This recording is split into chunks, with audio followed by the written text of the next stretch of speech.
Hello friends, welcome to GS now. दोस्तों, हम लोग यूपी पीसीएस आरओ के लिए घटना चक्र पूर्वावलोकन को कवर अप कर रहे हैं। इसी कड़ी में आगे बढ़ते हुए आज हम लोग प्रीएम्बल चैप्टर को पूरा फॉलोअप करेंगे। पीवाईक्यू बेस्ड जो भी आए हुए हैं उनको सॉल्व करेंगे और डिटेल में समझेंगे भी। जो भी फ्रेंड्स पहली बार चैनल पर आएँ जरूर चैनल को सब्सक्राइब कर लेंगे और टेलीग्राम ग्रुप से तो ज़रूर जुड़ जाएँ, क्योंकि वहाँ पे डेली करंट अफेयर्स के पॉइंट्स शेयर किए जाते हैं। इसके अलावा जो YouTube पे वीडियो अपलोड होते हैं, बहुत सारे YouTube के वीडियो आपको नोटिफिकेशन नहीं मिल पाते हैं, तो आपको लिंक यहाँ पे मिल जाएंगे, तो ज़रूर चैनल से भी जुड़ जाएं, टेलीग्राम ग्रुप से भी। इससे पहले अनुसूचियाँ वाला चैप्टर हो चुका है, अगला चैप्टर हम लोग का उद्देशिका है। उद्देशिका को देखते हैं। तो पहला प्रश्न है, संविधान की उद्देशिका के संबंध में निम्न कथनों पर विचार करिए। सही कूट इसमें से बताने हैं कौन कौन से हैं। पहला है, पंडित नेहरू द्वारा प्रस्तुत ऑब्जेक्टिव प्रस्ताव अंतुगत व उद्देशिका बना था। बिल्कुल सही। ऑब्जेक्टिव प्रस्ताव जो संविधान सभा द्वारा 22 जनवरी 1947 को स्वीकृत किया गया था, उसी को उद्देशिका बना, वही बना। इसकी प्रकृति न्याय योग्य यानी जस्टिकेबल नहीं है। बिल्कुल सही है।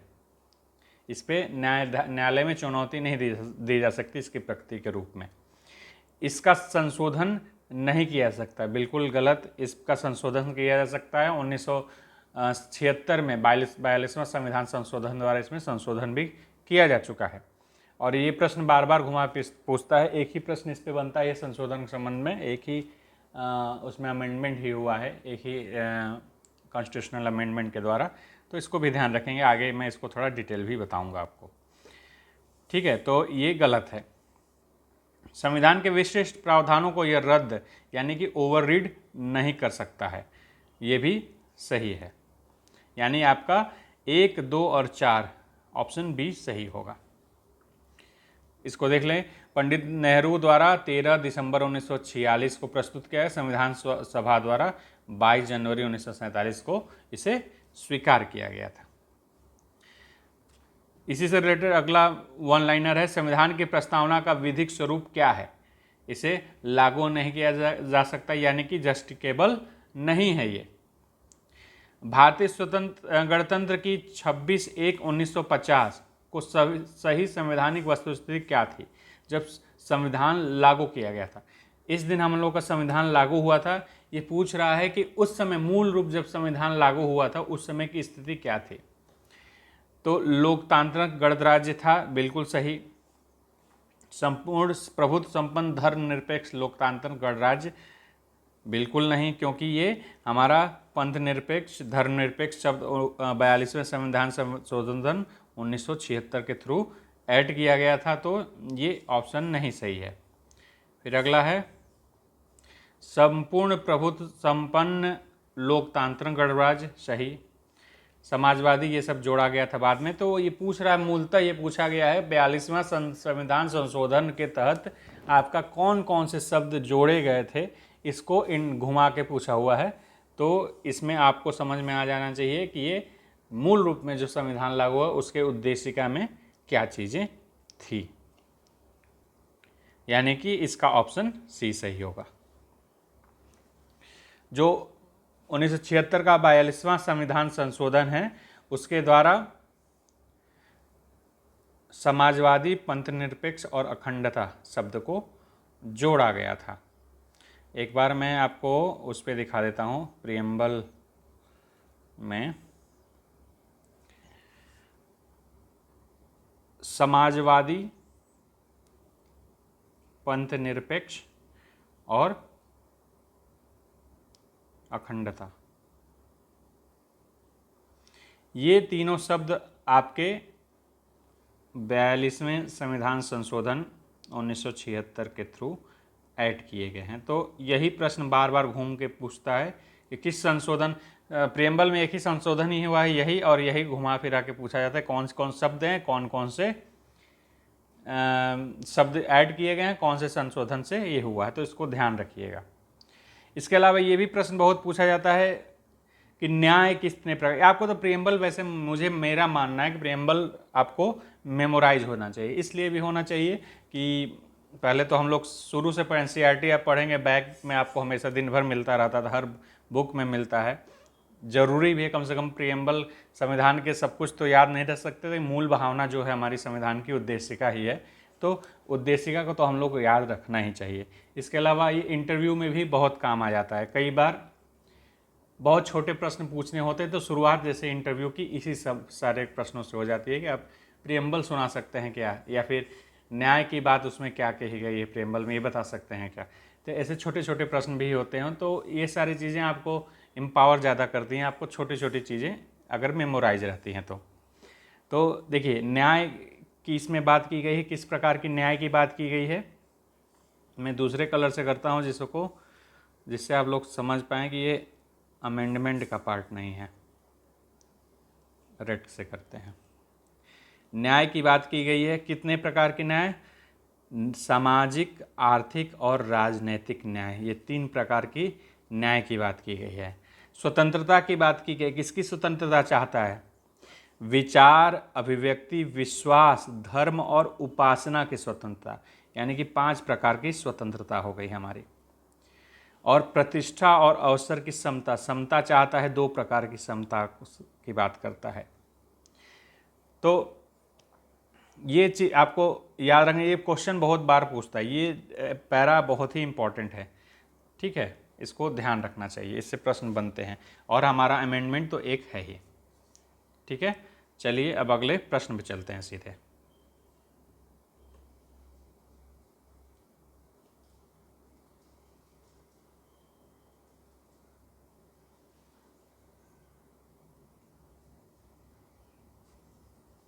देखिए वही प्रश्न फिर से है। 26 नवंबर 1949 को अंगीकृत किया गया प्रस्तावना में, उसमें कौन से शब्द सम्मिलित नहीं थे, यानी कि 1976 में ऐड हुए थे, तो कौन से शब्द उसमें, वही समाजवादी, अखंडता और पंथ निरपेक्षता शब्द बाद में जुड़े हुए हैं, गणतंत्र आपका पहले से था, ठीक है। अगला प्रश्न है, निम्नलिखित में से कौन भारत को धर्मनिरपेक्ष राज्य वर्णित करता है, मौलिक अधिकार, संविधान के प्रस्तावना, 9वीं अनुसूची या राज्य के नीति निर्देशक तत्व। तो संविधान के प्रस्तावना में ही पंथ निरपेक्षता की बात की गई है, तो ये आपका प्रस्तावना हो जाएगा। भारतीय संविधान की प्रस्तावना में धर्मनिरपेक्ष और समाजवादी शब्द जोड़े गए थे, कब, वही 42वां संविधान एक ही संशोधन ही है, इसको ध्यान रखेंगे हमेशा, आपका प्रश्न प्रस्तावना से जो भी आएगा सही होता रहेगा। 3 शब्द हैं, एक संशोधन है, कौन सा, बस यही ध्यान रखना है। निम्नलिखित शब्दों में से कौन सा शब्द 1975 में भारतीय संविधान के प्रस्तावना में सम्मिलित नहीं था, तो 3 शब्द हैं, अखंडता, पंथ निरपेक्ष और समाजवादी। अगला सेम प्रश्न है, उसको फिर से 1 लाइनर दिया हुआ है, कौन से शब्द 42वें संविधान संशोधन प्रस्ताव द्वारा जोड़े गए थे, वही समाजवाद, पंथ निरपेक्ष। भारत के संविधान के आमुख का लक्ष्य, आमुख यानी प्रस्तावना, उसके सभी नागरिकों के लिए सुनिश्चित करना है क्या, सामाजिक तथा आर्थिक न्याय, विचार व्यक्ति की स्वतंत्रता, अवसर की समता और व्यक्ति की प्रतिष्ठा। देखिए अब यहाँ पे आपको प्रियम्बल याद रहता तो सारे चीज़ समझ में आ जाते, ठीक है। अब मैं दिखा देता हूँ आपको प्रियम्बल पर क्या कह रहा है, सामाजिक तथा आर्थिक न्याय, न्याय क्या बात कर रहा है, सामाजिक, आर्थिक और राजनीतिक न्याय, विचार अभिव्यक्ति की स्वतंत्रता। इसको मैं थोड़ा साइड करूं जिससे कि आपको प्रश्न भी दिखता रहे।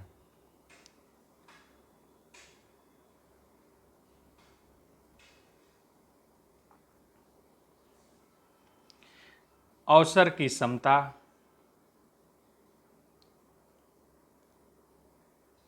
और व्यक्ति की प्रतिष्ठा।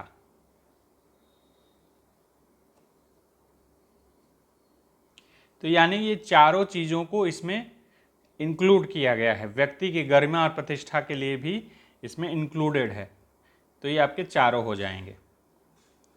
इसीलिए मैं कह रहा था कि प्रस्तावना आपको वैसे भी मेमोराइज होने चाहिए, तो ये चारों सही होंगे। ऑप्शन क्या है, सभी चारों। भारत के संविधान की प्रस्तावना में निम्नलिखित कितने प्रकार के न्याय, स्वतंत्रता, समानता तथा भ्रातृत्व का उसी क्रम में उल्लेख किया गया है। यानी कि यहाँ पे भी देखिए आपको प्रस्तावना याद होना चाहिए। प्रस्तावना याद रहेगा तभी आप इसको क्रम में बैठा पाएंगे। जो अभी हम लोग बात कर रहे थे कि कितने प्रकार के न्याय होने चाहिए, कितने प्रकार की स्वतंत्रता होनी चाहिए, तो क्या बात हो रही थी? न्याय। फिर से मैं आपको प्रस्तावना दिखाता हूँ। कहाँ गए भाई प्रस्तावना, आ जाओ।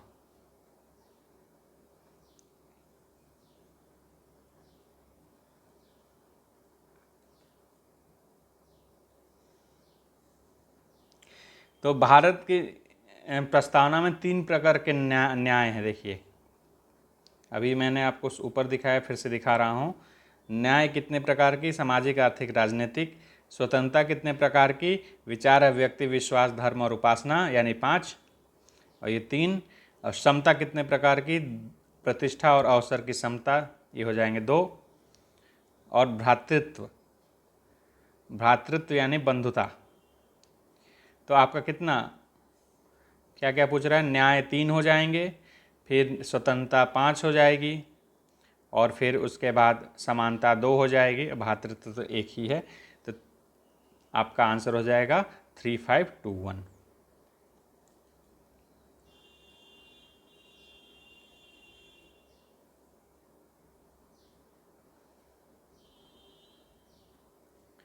अब अगले प्रश्न पे आते हैं। भारत के संविधान के उद्देश्य में कितने प्रकार के न्याय है? वही बात फिर से रिपीटेड प्रश्न है। तो आप मूल चीज़ों को समझ गए होंगे अब, मुझे लगता है इसमें से। भारतीय संविधान की प्रस्तावना में इसके सभी नागरिकों को कौन सा न्याय प्रदान करने की व्यवस्था की गई है? तो सामाजिक, आर्थिक और राजनैतिक न्याय। भारत के संदर्भ में निम्नलिखित कौन धर्मनिरपेक्ष शब्द का सही भाव व्यक्त करता है? देखिए अब यहाँ पे ये है कि धर्मनिरपेक्षता हमारे देश में किस प्रकार ली गई है। ये आप पढ़ेंगे बुक में तो समझ में आएगा, आप एनसीईआरटी भी ध्यान से इसको पढ़ेंगे तो। धर्मनिरपेक्षता हमारी ऐसी है कि, इस ऑप्शन को पहले देख लेते हैं फिर मैं एक्सप्लेन करता हूँ। भारत में अनेक धर्म हैं, भारतीयों को धार्मिक स्वतंत्रता प्राप्त है, धर्मानुपालन व्यक्ति की इच्छा पर निर्भर है, भारत में राज्य का कोई धर्म नहीं है। तो इसका आंसर तो इसमें से यही होगा। धर्मनिरपेक्षता का अर्थ होता है कि भाई राज्य का अपना कोई धर्म नहीं है। लेकिन भारतीय संदर्भ में थोड़ा सा ये अलग है। वेस्टर्न जो सेकुलरिज्म का थ्योरी है वो इंडियन सेकुलरिज्म से अलग है। पंथ निरपेक्ष शब्द का यूज हम लोग करते हैं।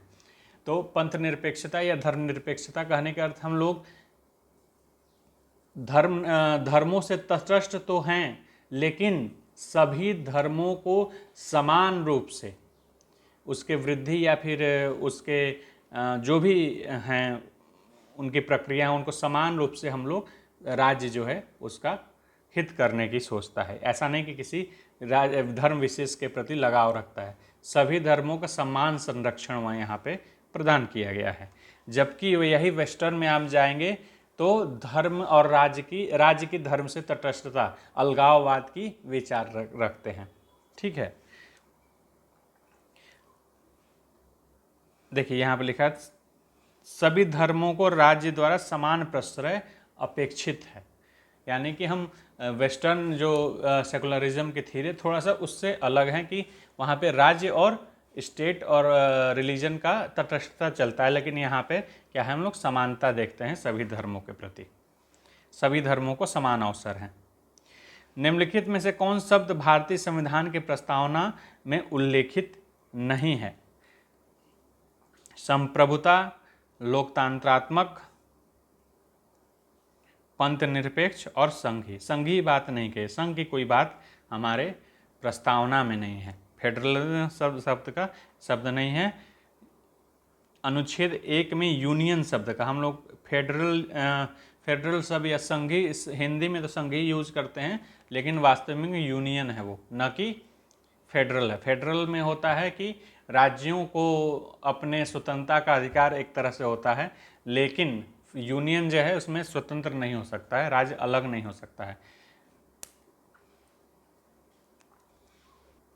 इसीलिए शब्द दिया जाता है कि विभाजित राज्यों का अविभाजित संघ कहा जाता है। यानी कि राज्य विभाजित हो सकते हैं भारत में, उनके सीमाएं बदली जा सकती, उनका क्षेत्र नामकरण चेंज हो सकता है, सब कुछ चेंज हो सकता है, लेकिन संघ विभाजित नहीं हो सकता है भारत का। तो विभाजित राज्यों का अविभाजित संघ है हमारा देश, तो यूनियन शब्द यूज होता है। ये कनाडा से लिया हुआ है, ठीक है। और यूएसए जो है प्योर फेडरलिज्म का एक उदाहरण है। हमारे यूनियन कहने का अर्थ है कि हमारा संघ ज़्यादा मजबूत है बजाय कि आपके स्टेट के। चलिए अगले प्रश्न पे आते हैं। भारतीय संविधान की प्रस्तावना में निम्नलिखित में से किस स्वतंत्रता का वर्णन नहीं है? विचार की स्वतंत्रता, विचार अभिव्यक्ति की है, वही चीज़ हो गई, दोनों विचार प्रकट करने की स्वतंत्रता। विश्वास की भी स्वतंत्रता है भाई, किस तरह का विश्वास आपका है। और आर्थिक स्वतंत्रता का इसमें नहीं है, ठीक है।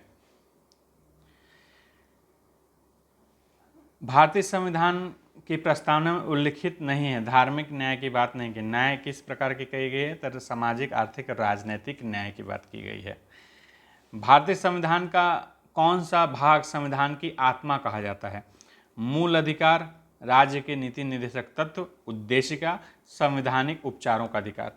अब देखिए ये यहाँ पे तो प्रश्न ये उद्देशिका के लिए सही है, क्योंकि अब लेकिन यही अगर प्रश्न आ जाता कि अंबेडकर जी द्वारा, डॉक्टर भीमराव अंबेडकर अगर के परिप्रेक्ष्य से ये प्रश्न होता कि डॉक्टर अंबेडकर ने संविधान में किसको आत्मा कहा था, तो ये आ जाएगा आर्टिकल 32 के लिए। आर्टिकल 32 कहता है संवैधानिक उपचारों का अधिकार, इसको आत्मा कहा था डॉक्टर अंबेडकर ने।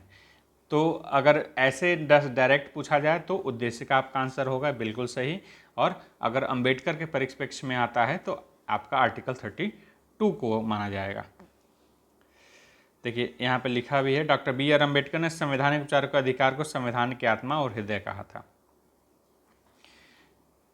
किस बात के फैसले में सर्वोच्च न्यायालय ने सर्वप्रथम घोषित किया कि उद्देश्य का संविधान का हिस्सा नहीं है? ये बड़ा ही इंटरेस्टिंग है। बेरुबारी वाद जो था उसमें इसको हिस्सा नहीं माना गया था, बेरुबारी वाद में। लेकिन उसके बाद बोम्मई वाद आता है, उसमें हिस्सा मान लिया गया। और केशवानंद भारती वाद में आपका पूरी तरह से ये एक्सेप्ट कर लिया गया कि ये इसका भाग है। मतलब कि बेरुबारी बिल्कुल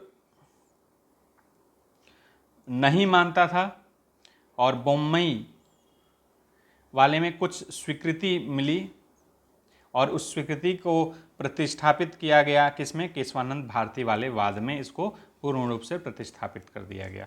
तो इसको ध्यान रखिएगा इन सब केसों को, क्योंकि इससे प्रश्न बहुत बनते हैं। निम्नलिखित में से किस वाद में उच्च न्यायालय ने धारणा प्रस्तुत की कि उद्देशिका का भाग है? यही बोम्मई वाद की बात कर रहा है। ये बोम्मई वाद में ही कहा गया था, इसके भाग को मानने की एक बात आई और जाके अपना केशवानंद भारती और केरल राज्य वाले केस में ये जाके पूरी तरह से उद्देशिका का भाग मान लिया गया। निम्नलिखित विवादों में से किसमें सर्वोच्च न्यायालय प्रस्तावनाओं को भारतीय संविधान के मौलिक संरचना का भाग स्वीकार किया? वही प्रश्न को फिर से रिपीट कर रहा है। ये केशवानंद भारती केरल राज्य 1973 वाले वाद में इसको एक्सेप्ट किया गया। सर्वोच्च न्यायालय का शब्द जरूर ध्यान रखिएगा, ये आपको कई जगह काम आएगा। क्या कहा था?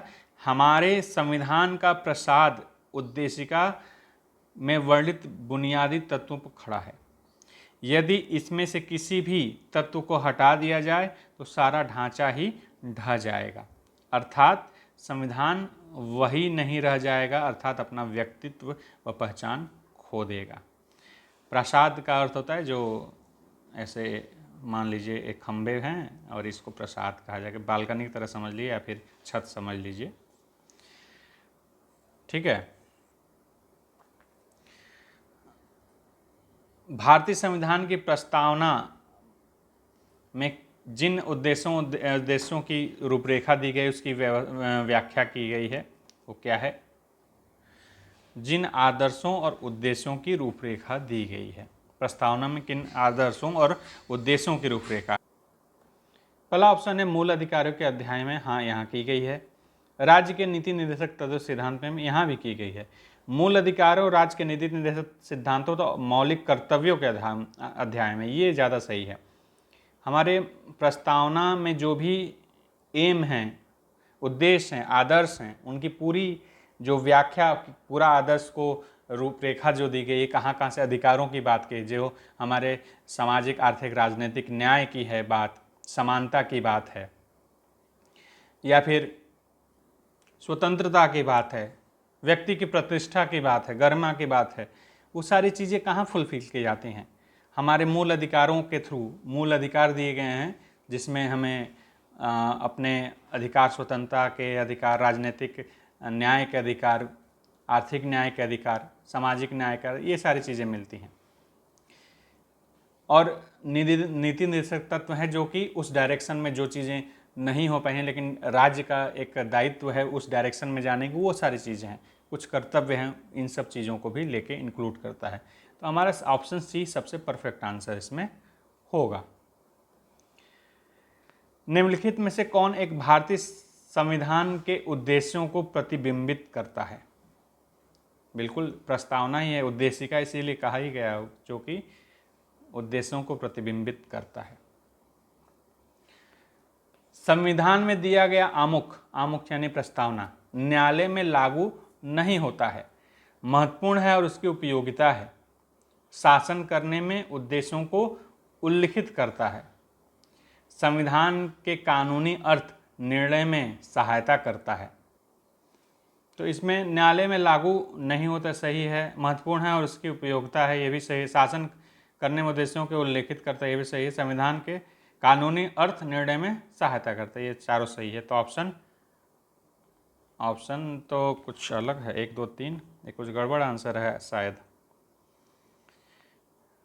हाँ, इसमें विकल्प सी और डी समान रूप से चयन करने योग्य है। ठीक है, कुछ प्रश्न में प्रॉब्लम है, इसका आंसर क्या दिया? अच्छा, यानी कि ये प्रश्न में ही थोड़ी सी समस्या है, इसको ऐसे नहीं दिया जाना चाहिए था।